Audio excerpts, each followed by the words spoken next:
Hello and welcome to the Next 100 Days podcast. My name is Graham Arrowsmith. And my name's Kevin Appleby. So, Graham, you have been progressing at a rate of knots with MicroYES.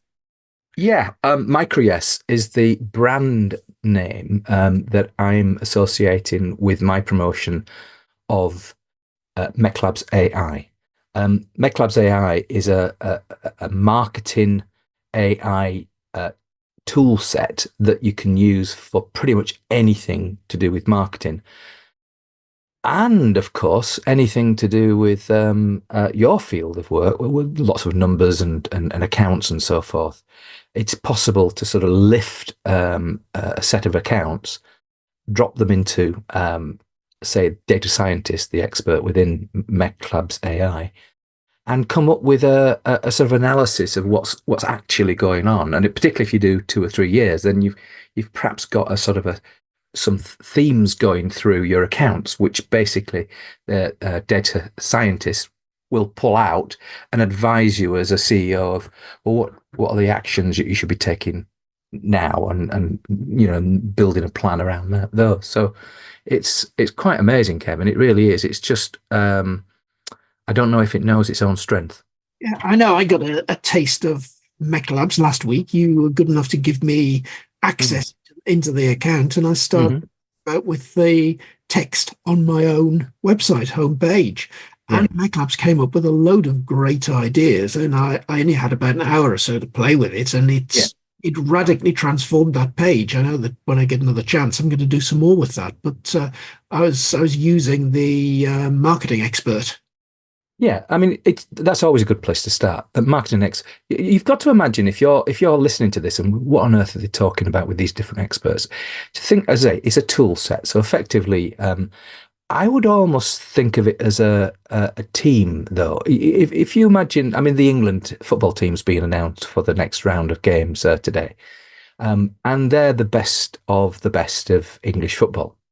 Imagine that you've got the best of marketing, of copywriting, data science, of all kinds of different sort of experts. Now, these experts have been written and they've been trained on something like 10,000 marketing experiments with some incredibly large businesses, and experiments that have worked really well. So what they've done is produce big results. And of course, you've got results that haven't produced big results. And so you've got not failures, but you've got where you've tested a hypothesis and it's not worked out. Then you've basically learned something from that. There's no real failures in life. It's just a question you've tested, not quite worked out. Okay, what do we do next time? And And those herein lies the difference, Graham, to say ChatGPT or Claude, similar, where yeah, you can spend a long while yeah, engineering prompts. You can give a prompt a lot of attention. And you can yeah, build a bot that'll yeah, do something like mm, be a marketing expert. But the difference is Meclabs has taken that to almost an extreme where you're saying, okay, I'm going to take this bot. I'm not going to let it just go out and look at what's on the internet. mhm. That bot will then pull back the sum of a whole lot of stuff. And as we all know, the sum of a whole lot of stuff is something pretty average. Yeah, What yeah. I Meclabs mean, said in mm, Meclabs is saying, here is the best material mm, you're not going to find on the internet because it is IP of the Meclabs team developed over all of these years. Therefore, yeah, what you're yeah. getting is an expert or a bot in the ChatGPT or Claude terms that is very, very good at doing what it says on the label. Yes, yes, that's a good way of putting it. I try to avoid the word bot because it does make it sound a little bit like chatbot and so forth, but and it's infinitely more powerful than that. But the one thing that you can rely on is if you go to the show notes of this episode, that you'll find a link. Now that link will take you to a free training session on Meclabs with the founder of Meclabs, Flint McLaughlin. Now, what will happen, I think it's on the I want to say the 20th or 21st of November. So it's coming up very, very soon. But there's a link there and you'll be able to go in. And on that day, you'll be able to have a 3 hour session. So you understand more about this amazing technology and you'll be able to sort of see how it works. And it just opens up, as you found with your own website, it opens up an amazing range of possibilities. And one of the things I've just spent the last hour with some people who were also like me associated with Meclabs, and we were on a course. They call it MEC 300, and the MEC 300 is all about, if you like, crafting the page that you put your offer on. So it's really you've designed the offer in MEC 200, which is a course in its own right. It's an 8-week course. And then MEC 300 is the next bit, which is, if you like, articulating that on the page. So Meclabs AI has actually got its own website builder within it. And it's really quite amazing.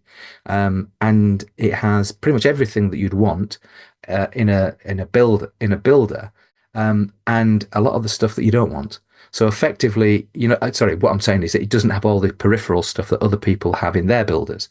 So what I'm saying is that this meshes in with some of the things that we're going to talk about, which is like a sequence of thought. One of the problems that most people have when they design web pages is they, to quote Flint, they throw tries at the page, block after block, and you think, oh, isn't this pretty? Right, another block here was going to be about this. But if it's not going through a sort of a sequence of thought for the person who's visiting, then inevitably you end up with a zero.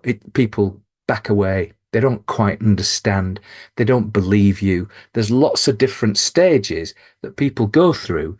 And I'm going to share some of those with you because that's really important that we actually sort of cover that off. But I know myself, when I've put a web page together, so numerous occasions, you've got all this stuff in your own brain about what your business or your offer is all about. Yeah. And you're literally almost being sick on the web page at pushing people out there. And all you're thinking about is, I've got to get everything that's in my brain about this and tell the world about it. You're not thinking about what does the customer, the reader, want to know, and in what sequence do they want to know about it. And that's what I love about the MicroYES concept. Yeah.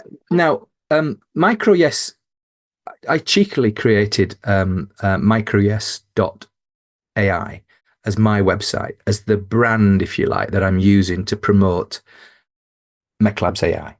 Now, Meclabs AI has within it, it's built on and trained on this methodology for marketing. Now, why would you trust Meclabs AI? Well, Flint McLaughlin, who founded Meclabs AI and founded Meclabs, was the first person in the world who developed conversion analytics. So effectively, he was the one who first moved to, he developed conversion analytics. Now, over time, he spent an extraordinary amount of money figuring out why people say yes. So that yes is kind of important. And a micro yes is really, it's a way of saying that you don't just jump from, say, a Google ad onto a landing page, into a cart that you buy something. It doesn't happen that way. Basically, the Google ad might get you there, but there's little micro yeses that the brain and the thought process, the sequence of thought, goes through. Now, there's 8 of them. And you won't be surprised that you start with, if you like, you can split them up into stages, and there's 4 stages. The 4 stages are, you're going to connect, you're going to explain, you're going to persuade, and you're going to exchange. So you've got those 4 stages. Within those 4 stages, you've got 8 MicroYESs. Now, the first MicroYES might be really obvious to you because what you have at the top of the page of any web page, usually you have Headline. a headline. That's right. And that headline is there to finish my sentence. It's to drag you in. Yeah. Another way of saying it is that it's to sort of get your attention. Yes. And so, and if you look at that MicroYES, and we set these out in a particular way. If you look at the MicroYES one, it says yes, comma, I will pay attention. So your the conversation that you're having with that phrase is the kind of conversation in my mind. Yeah, okay, I can see that headline. I can see that it's relevant to me. And yes, I'll pay attention. Now, the headline sort of directly addresses a pressing need or desire in the target audience, such as, and let's give you a headline here, achieve your dream career with advanced data analytics skills. Now, that's a headline. Whether that's going to drag you in would really rather depend on whether or not you want to have advanced data analytics skills. Many people do because they see that data science, data analytics, etc., is very much an important part of our next whatever career length time of time. So that's basically the kind of the first thing that drags you in. Now, before we go any further, Kevin, I want you to go backwards, if I may. So we've got, that the first thing's going to be a headline. But the one phrase that I used in there was the target audience. Now, when I mentioned MEC 300 is the bit where you take all that analysis, and this MicroYES series will be part of that analysis, and you put it onto a page, a web page, or a funnel. And that basically is, you have to start where you're in the MEC 200. The MEC 200 is the bit that says, yeah, I'm going to have to design my offer. And that is intellectually, it's the hardest one. Yeah. You really have to grapple, wrestle, if you like, with some really tough things. I'll give you the first one, the initial or the ideal customer profile.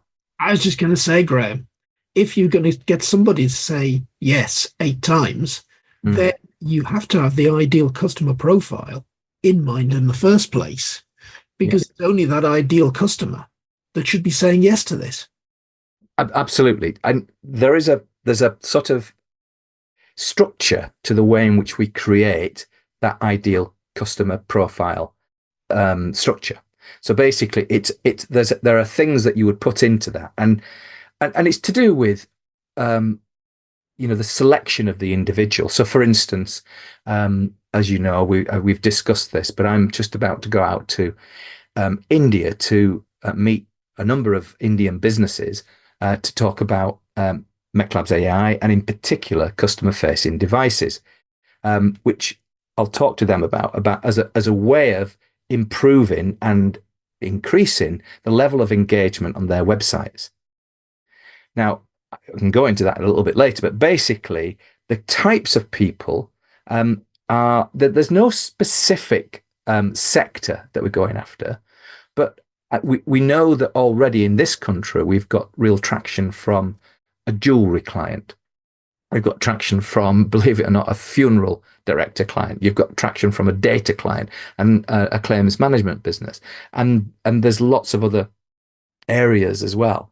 We're looking at direct marketing and so forth. Lots of areas that we can apply this methodology, in particular customer-facing devices to, which, to summarize, is a bit like you go onto a website and you literally either talking or texting to an AI expert, not like a chatbot. Chatbots are almost deterministic. They've kind of got a set a number of rules, etc. And if your query doesn't fit into them, tough. It's not going to work for you. This is a bit like getting onto the website and you've got a friend there, and rather than pile through the website trying to find something that's relevant to you, you could ask the AI or the AI expert and say, well, just tell me a little bit about this. You don't have to prompt it with anything fancy in terms of language. It will understand you and it'll actually guide you through to a conclusion, which is where you want to go anyway. So one, you get what you're looking for, and two, you spend a lot longer from a client's point of view. You spend a lot longer on their site, and more likely you'll end up with the kind of action that you as a marketer want from that visitor. So there's a lot of reasons, and we can go into that. But basically, so the first MEC 200 framework is an initial customer profile, or if you like, ideal customer profile. The second one is actually the most important one of all, believe it or not. And that's what we call a customer first objective, or an offer, customer first offer. It's your offer. Now, the way in which Meclabs have structured their thinking is not to be company first. You'll see it on some sites. You can just have a look at it, and you know the site is asking a lot more of you than it's allowing you to ask of them. So basically, what it's a company centric site, and what Flint and the team at Meclabs want to do is to get you to think about how can you address those people in your ideal customer profile to help them by giving something. So you're going to help them by giving. Now, what is it you're going to give to help them? And the last bit is in exchange for. Now, we have the guy who teaches MEC 200, he's created, his name's Toby. So he's created something called the Toby Inn. Now, we know that as a mid-market restaurant in the country. This sounds like a friend of mine, and she works for a fairly big UK firm of solicitors. Yeah. They were taken over by the Americans.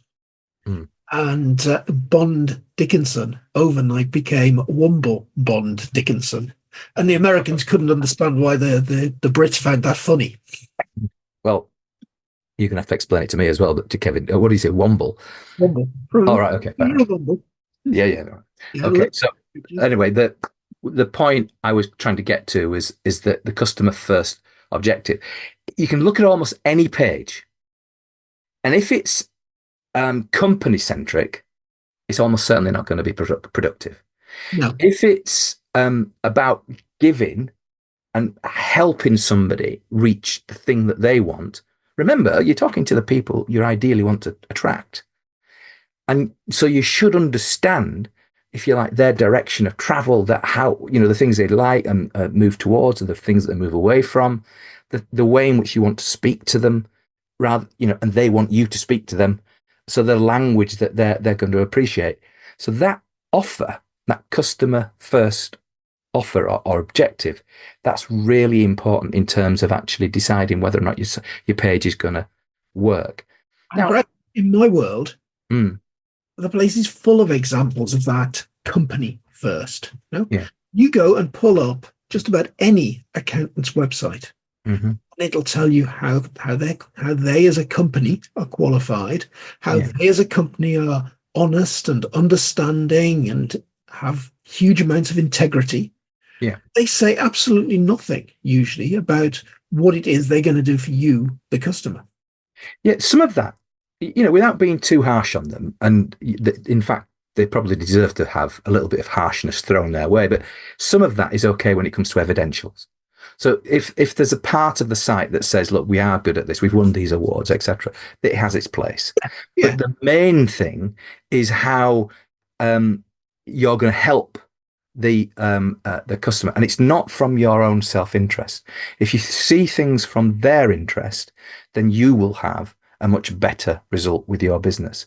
So that's it, in a sense, the customer first objective. But Toby in to help by giving in exchange for, and that might be a committed click, or it might be an email or a download or even a purchase.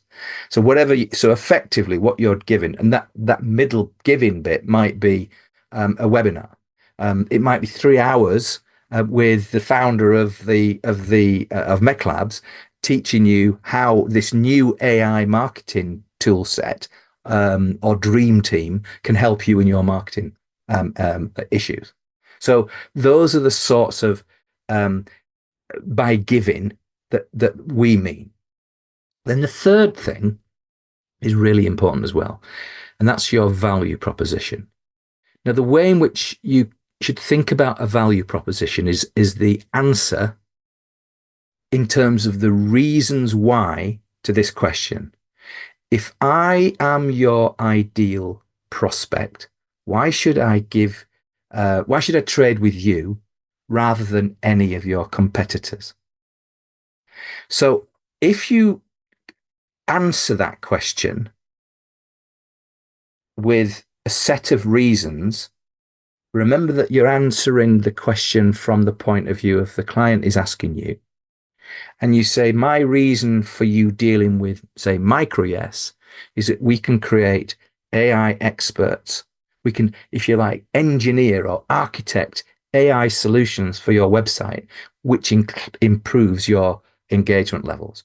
I don't know. I did some research earlier today, Kevin, just on the Indian market. And, it is very similar to the UK market, but effectively, the percentage of sort of engagement depends on how you define it, but it was less than 10%. In fact, it was less than 3%.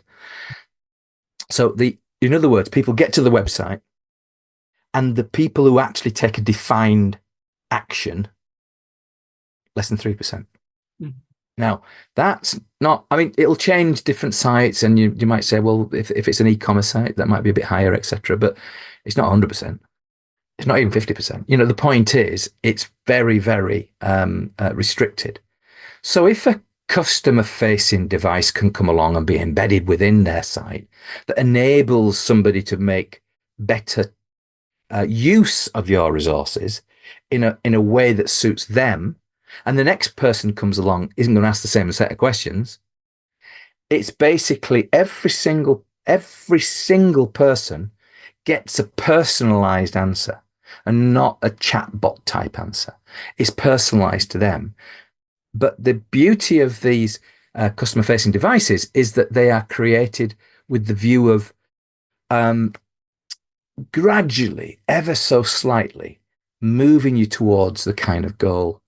For instance, filling out a form, a lead gen, or taking out some sort of subscription of some sort. So that there is a sense of moving people that way, but it's built in. But the whole idea is it serves the person who's asking it questions. Really fascinating stuff going on with CFDs. And, one of the fascinating things is that we realize that sometimes the amount of information that people need to get, sometimes it's easier digested with something like a podcast. Now, we've been podcasting for 9 years. Absolutely, yes. And I think of the way that I've bought several products, and it's on the basis of know, like, and trust, which I still think is really, really important. I think back to the place we both met, Internet Business Mastery Academy. Mm-hmm. Yeah. Now, why did I buy Jason and Jeremy's product? Mm-hmm. Because I'd probably listened to about 50 odd of their podcasts. Yeah. Yeah, absolutely. They just came up with this new offer. I think it was their Academy version 3. You buy now and you can have a lifetime membership. Yeah. I mean, I'm not sure whose lifetime it was, Greg. I don't know. The Academy doesn't exist anymore. So it's... No. The thing is with those sorts of offers, they were really exciting at the time, and like you, I took out some of that as well. And so basically, and that's how we met. Similar membership academy. Yeah, and we've had all these people, the membership academy guy and Jeremy and Jason on the podcast itself, on this podcast. So over the 9 years or so, we've had lots of really interesting people, and we're answering, if you like, through those interesting people, questions that people have. And sometimes it's a lot easier to listen to a couple of people chatting away about a particular issue, especially with a guest, yes, and for them to explain how this works. Because if you were kind of half interested in MecLabs AI or a marketing AI tool, and you're thinking, well, what the heck is this all about? And somebody makes it easier for you to kind of get in English, not too many fancy words, but something that says, I've got this marketing problem, or I've got an accounting problem, and I want to understand what to do now, next, if you like. And it will actually give you the answer. And you know how these large language models work. They're incredibly compelling when it comes to giving you an answer. You think, oh, it's got to be right. The thing about for instance, our customer-facing devices, the methodology, the expert, the way in which the expert is created is part of the methodology. But guess what? That expert links itself to a library populated with your information. So if you're a jeweler, then it'll populate with all the sort of jewels that you have, whether that's rings or, bracelets, or whatever it's going to be. And effectively, all of those there with their individual prices and with individual stories, etc., will be part of that library. Not some random, kind of made up thing from a different country or whatever, but their information. But then consuming the bits of that information that are relevant to a young lad who's, thinking about what ring does he get for his girlfriend to be, engaged. Pretty tough decision. I mean, it's a long time ago for me, but, pretty tough decision for somebody. And that kind of helping that person come up with some answers, that's really important. Brian, that's what I like about this, because you design a traditional web page. We've talked about your avatar, your ideal customer. Yeah. You're a jewelry business. Well, okay, my ideal customer might be the young man wanting to buy a wedding ring. Mm-hmm. Engagement. Mm-hmm. It might equally be somebody wanting to buy a Christmas present or a birthday present or a diamond anniversary present. So we've straight away come up with 6 or 8 different ideal customers. We want to serve them all. Yeah. You can't do that on one straight page of text. You can in a bot, as the bot discovers more about you and what you want and what you're interested in. That's a really, really good point, Kevin. And the what I would say is that the answer to that is yes, you can't serve them all with the same bland offer. So the beauty of the customer facing device is that it can actually understand the kind of thing that you're looking for, because you're going to ask it. And you're self-defining yourself by asking, I'm looking for a ring for my girlfriend. Well, that doesn't sound like you're looking for a 40th anniversary gift. So the thing is, you're almost, it's that kind of concierge, the guy at the front of the hotel, and he says, before you get into the lobby, what kind of experience do you want from us today? And you say, well, you know what? I'm looking for the best room in the house. Fine, right? Come on my magic carpet and I'll take you to the nice desk. And that kind of idea. One of the reasons that a lot of folk don't buy, because once they get to the website, might be the right website, doing things at the right price, it's got the right products that they want, but actually they're overwhelmed because they're offered too much choice. Yeah. It's a thing about the modern society is that choice is, what's the right word? It's all over the place, isn't it? We have too many choices. But the beauty of the CFD of this is that we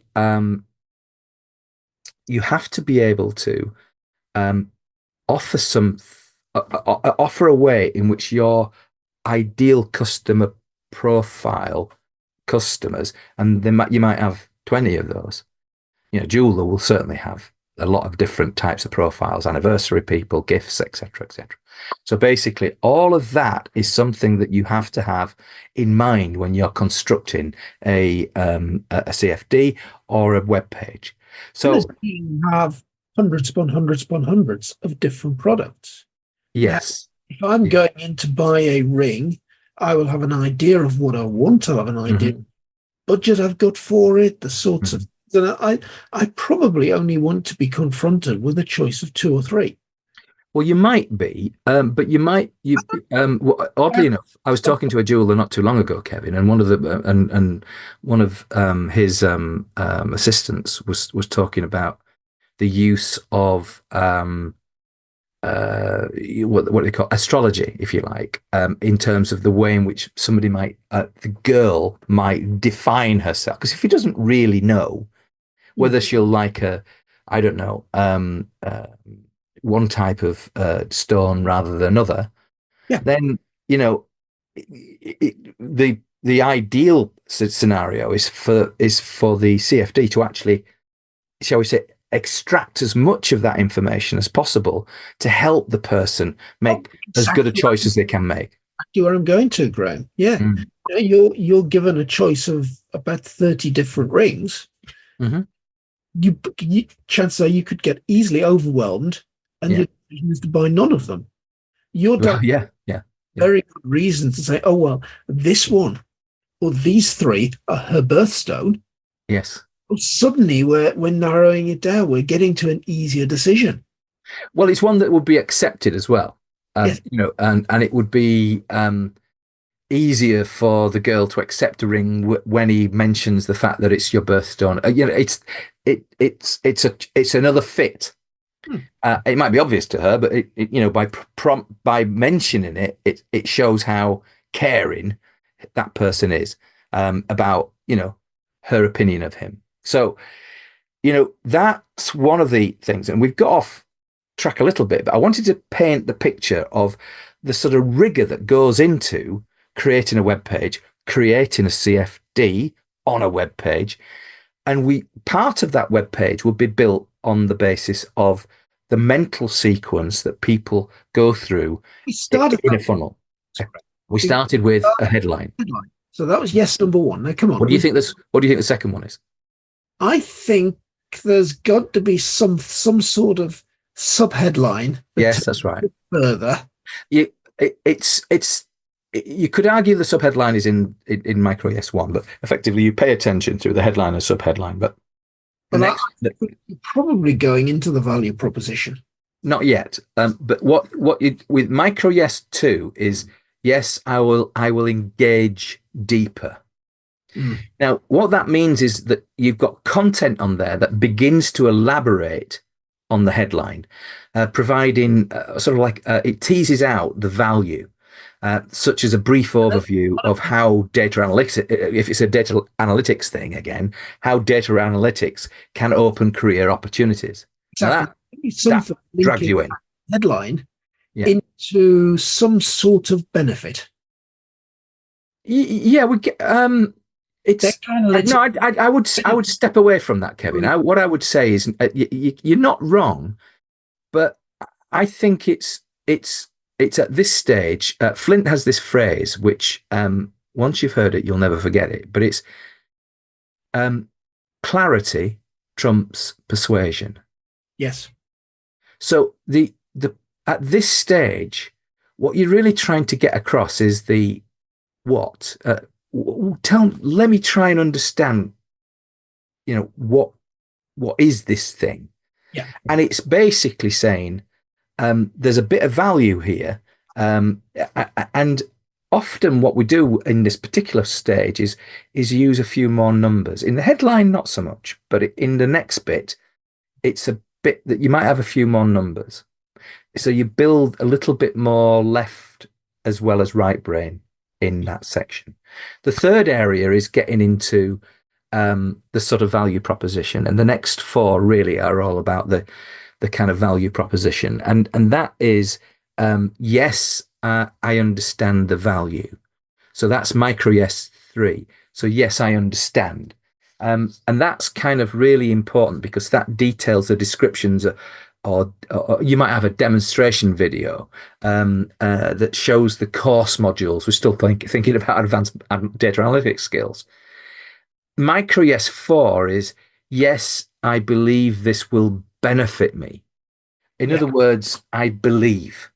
Mm. So now at that point, testimonials from former students who might be going for this particular skills course, and are now thriving in their careers, and they're meteor going up the organization, have a lot more opportunity.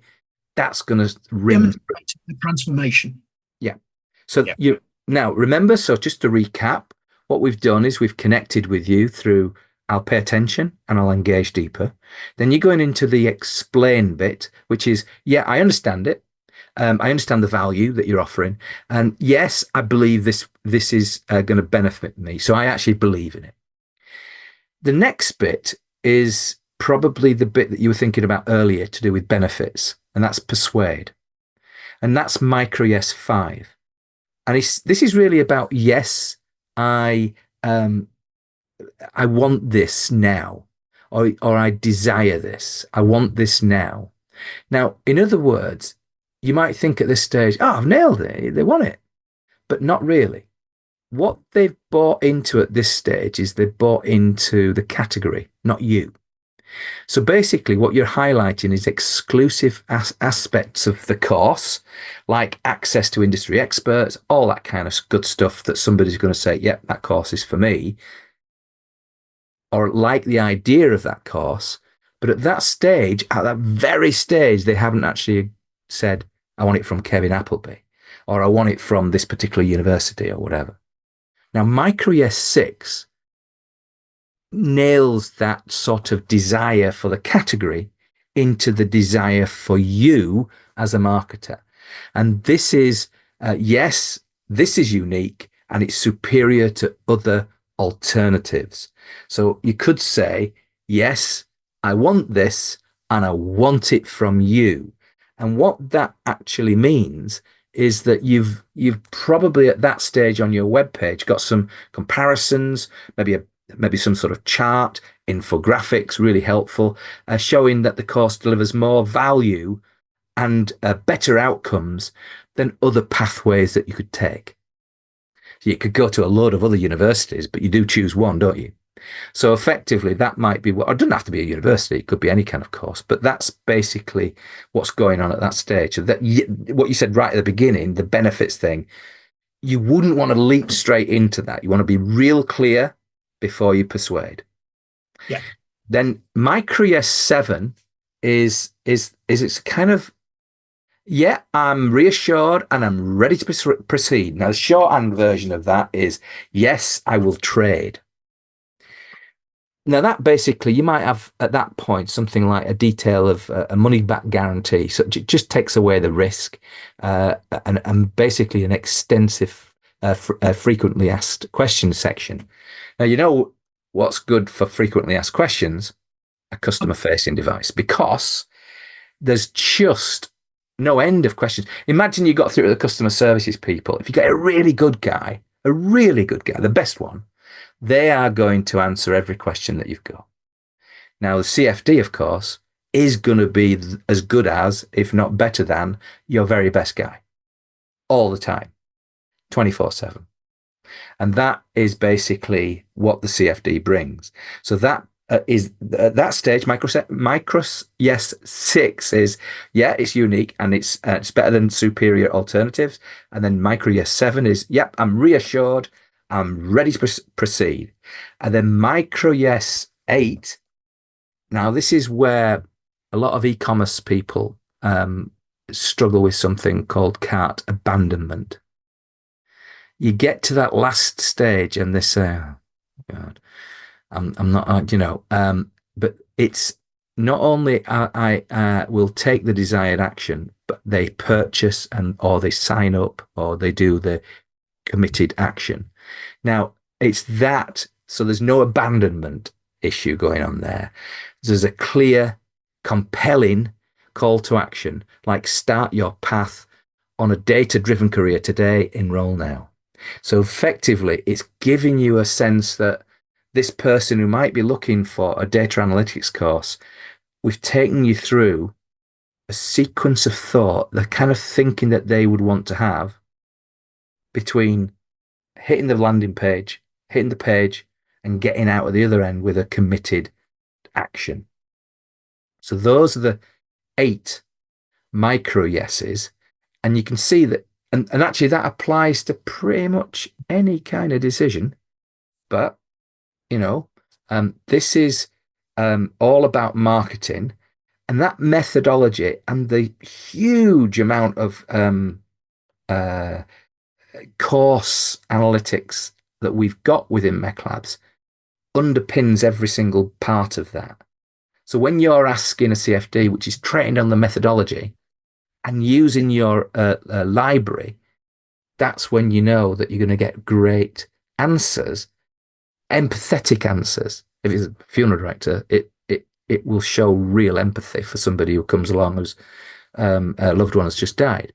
So that's basically how you can actually train an expert using a library with all the kind of different results, whether that's jewelry or funeral directing or whatever, data, whatever it's going to be, courses. Um, it might be, and we were talking about this earlier, I think this week, wasn't it? When we were talking about having something like a customer facing device associated with a book. Yeah. And I think that's something really powerful to look into, Greg, because the book typically is in itself something that's not going to make any money. It's there as a calling card. You give it to people, they might read bits of it. Yeah. 9 times out of 10, they'll sit on the shelf gathering dust. That's But right. supposing that they could come onto your website and they could talk to you about anything that's in the book. Mm-hmm. And you could, many books these days are kind of the cup of coffee introduction. I think we wrote a podcast about how the book, how company was putting together short books that were entirely designed for somebody to read and then make the phone call to have the cup of coffee. Well, you can put all of that into your customer facing device. So literally they're coming along and having a mini consultation with you as an expert. And that leads to, oh, why don't you book a 30-minute chemistry call or something like that? That's a brilliant way of doing things. We, as you know, we've got a guest coming on in the next couple of weeks or so that we've already recorded, and a couple of weeks ago, I spent some time with him and some of his colleagues. It's an investment opportunity, and it's quite complicated. It's quite involved. But the combination of trying to explain why a CFD would work as a marketing tool for the investment issue and all the kind of issues that go with an investor not being an expert in this particular subject. I took the Fathom, the call recording, and I put that into Notebook LM, which is effectively a way of actually creating a quick podcast. And you've probably used it. So basically, it's really quite strange. You get almost an immediate podcast. I don't know how they've done it, but it sounds brilliant. And I have put that, tried to hide the client, but basically I put that onto the MicroYES.ai website, and I think it's under the section that says case studies. So basically, if you go there, you'll see a little video of that particular podcast, for want of a better term. That's what they call it. It's a podcast. It's two people talking, and they pick up on all the themes that were mentioned, and they do it in such an engaging way. Now, what we're doing within CFDs, we're going to do exactly the same. It won't necessarily just use Notebook, but it'll use Notebook as well as other things that can actually do the same thing. So effectively, what we'll be able to do, take a fairly complex story and allow the person who comes to the site to actually hear a podcast about that particular subject. And if it's I don't know, I'm speculating now, but if it's something to do with a funeral, and you had a couple of people talking about the options and so forth, that it would be almost easy for you to actually spend 5 minutes listening to that and digesting that, because the thing is with funerals, we know that there's not that many experts apart from the people in that industry. So the funeral director always has to ask the same question or answer the same questions. But imagine that there was a method that enabled them to be clearer, clarity trumps persuasion, about the process, about what would happen next. And it did it in the form of a podcast. And that was contained within the CFD. Yeah. Now, that is the way our future's going. And that's just kind of one example of what they call generative UX. We call it flex UX because it's kind of flexibly changing the user experience according to where they get to in the conversation.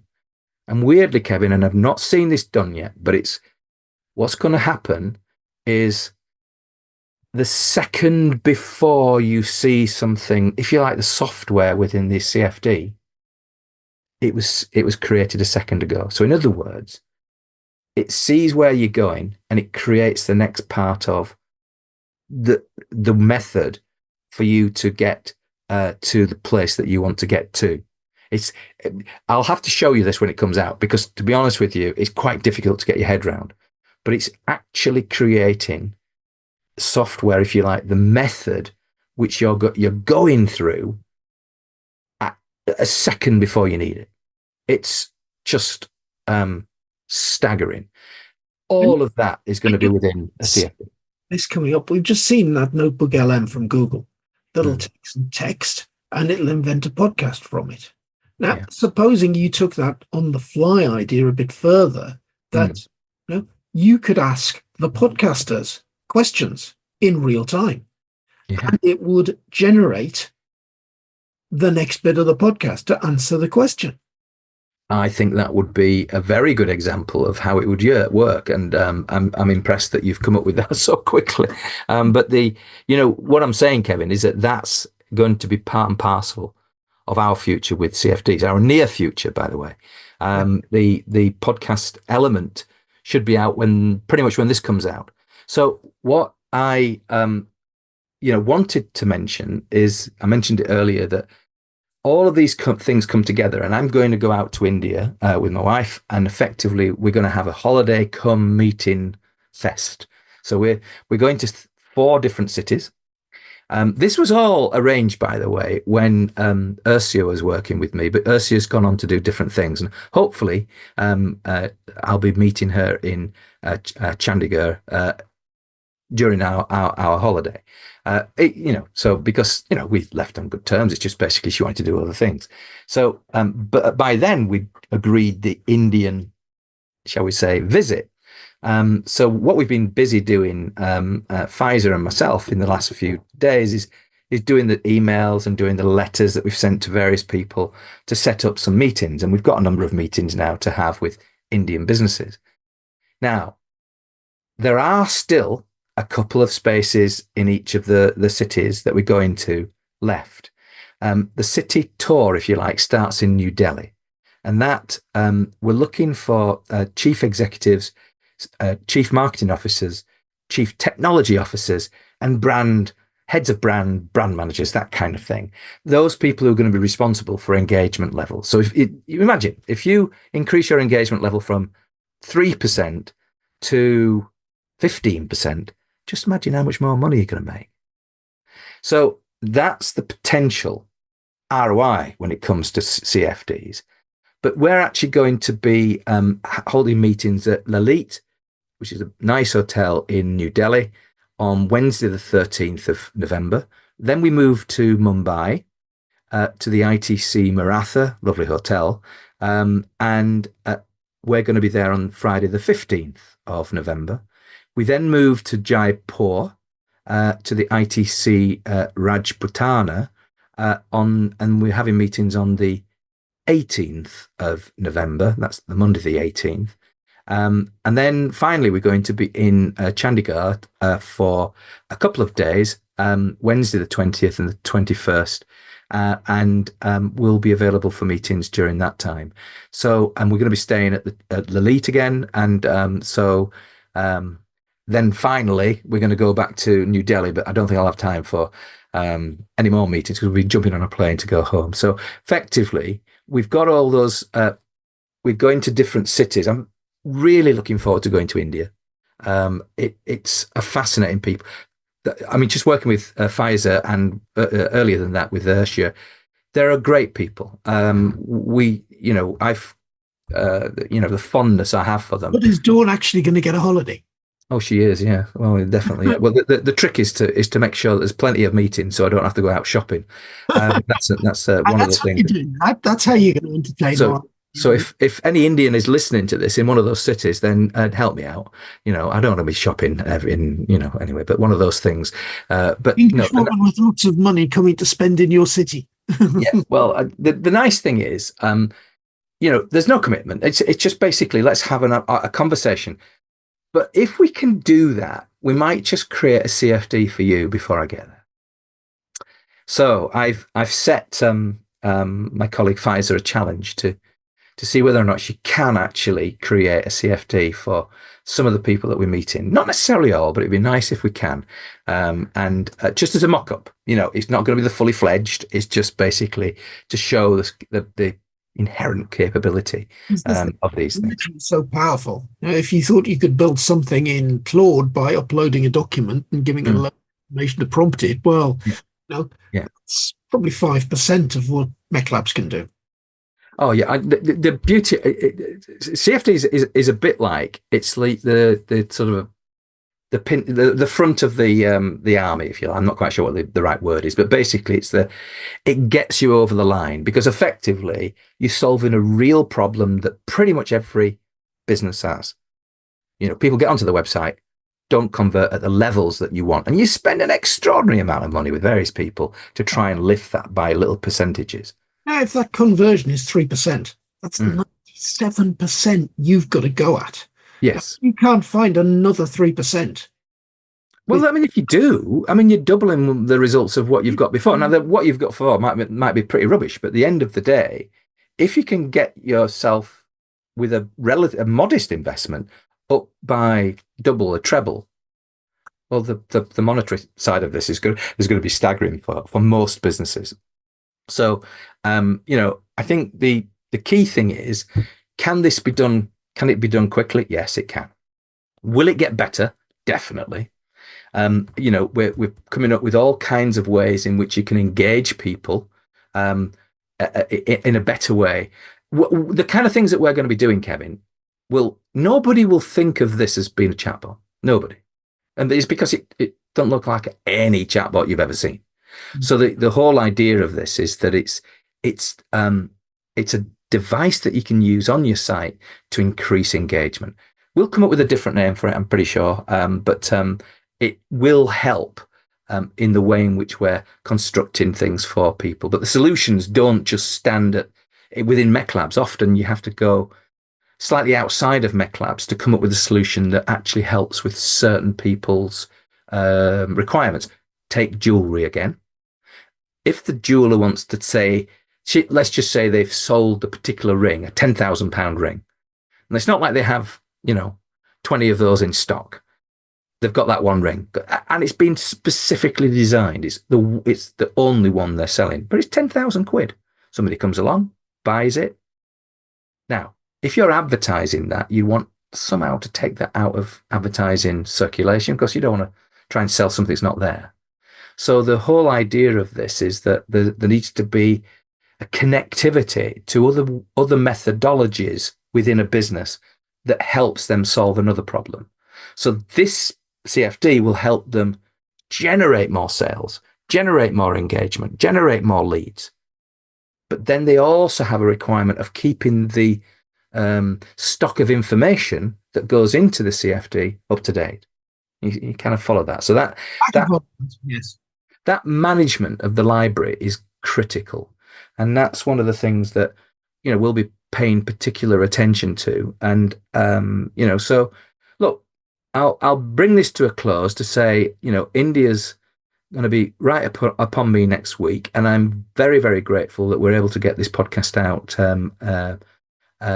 before I go. And what that means is that if you're listening to this and you are in one of those cities, either in Chandigarh, Jaipur, Mumbai, or New Delhi, then please go to Please go to microyes.ai/CFD and just have a look at the various cities on there. There's like 4 different calendars.